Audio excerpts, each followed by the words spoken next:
예부터 아침에 사과를 먹으면 의사가 필요하지 않다는 말이 있습니다. 사과가 건강에 굉장히 좋다는 것인데요. 특히 우리나라 사과는 맛도 있고 영양도 가득해서 가장 사랑받는 과일이라고도 이야기할 수 있습니다.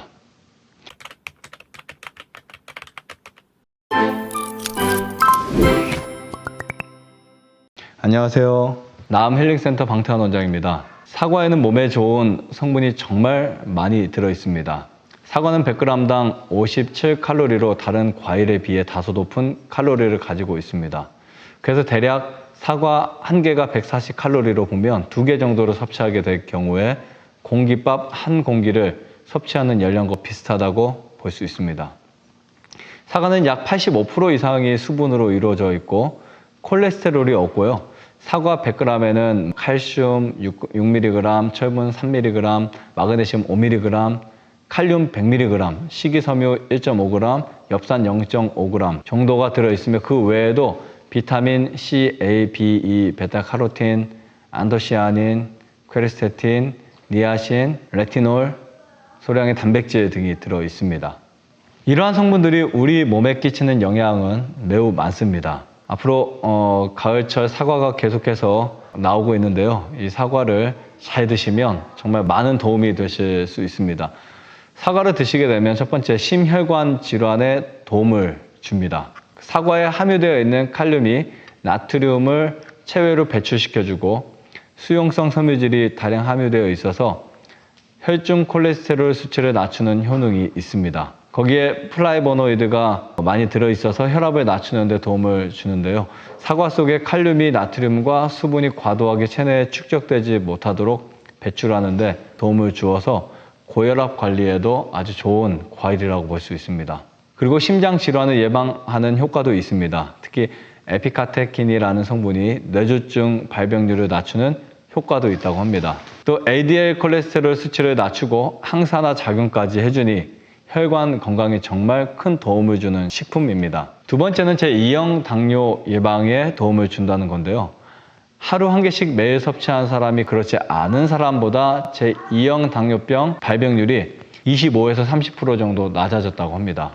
이 연구진들은 사과 속의 폴리페놀 성분이 췌장의 베타 세포들에 대한 조직 손상 예방에 도움을 주고 있기 때문이라고 추측했는데요. 그래서 매일 사과를 먹게 되면 당뇨에도 정말 큰 도움이 된다고 볼 수 있습니다. 세 번째는 피부 미용과 변비 예방입니다. 사과 속에는 불용성 섬유소와 수용성 섬유소인 펙틴이라는 성분이 매우 풍부합니다. 이 펙틴이라는 성분은 장의 운동을 규칙적으로 만들어주어 변비 예방에 도움을 줍니다.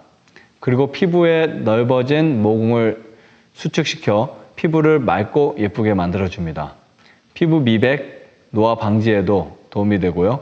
사과의 풍부한 성분은 각질의 모공의 노폐물을 제거하여 피부 트러블 개선에도 도움을 준다고 합니다.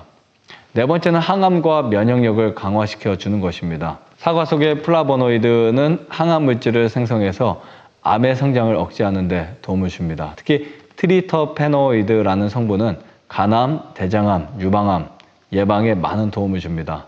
그리고 비타민 C의 함량이 높아서 면역력 완화에도 탁월한 효과가 있습니다. 그 다음 다섯 번째는 장 운동을 촉진시키는데요.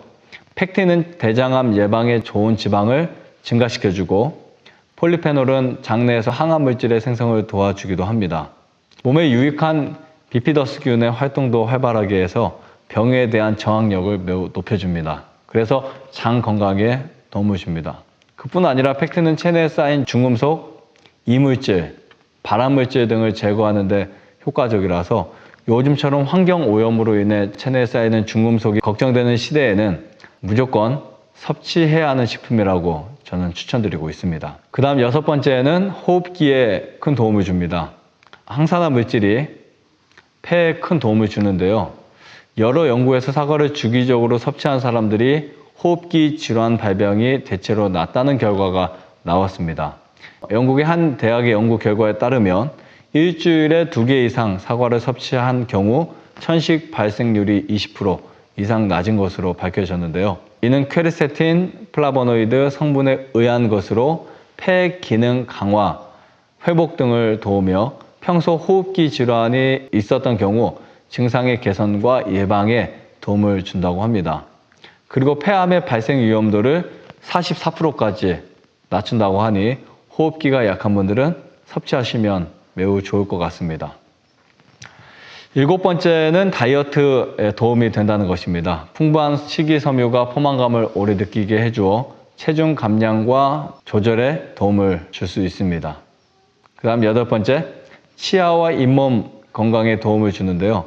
껍질채 꼭 드셔야 됩니다. 껍질을 깨끗하게 세척해서 드시는 경우에 치아 사이와 잇몸 사이에 끼어있는 세균 막과 이물질을 효과적으로 제거해서 치아와 잇몸의 치주염을 예방하는 등 구강 건강 관리에도 매우 도움을 줍니다. 또한 입이 자주 마르는 분들, 건조하거나 혀에 백태가 자주 생기는 경우 타액이 원활하게 분비되지 않는 분들도 역시 증상을 완화시켜 줄 수 있기 때문에 사과를 꼭 섭취하시고요. 이렇게 좋은 사과에도 주의하실 것이 하나 있습니다. 사과 속 식이섬유는 너무 늦은 시간에 과하게 섭취하게 되면 오히려 장 운동을 과도하게 촉진하기 때문에 원활한 소화에 방해가 될 수 있고 가스를 많이 만들어 숙면을 방해할 수도 있습니다. 그래서 잠자기 2시간 전부터는 사과 섭취를 하지 않는 것이 좋고요. 또한 산성 성분이 속쓰림을 유발할 수도 있으니 위장이 약한 분들은 조금씩 늘려나가시는 거 추천드립니다.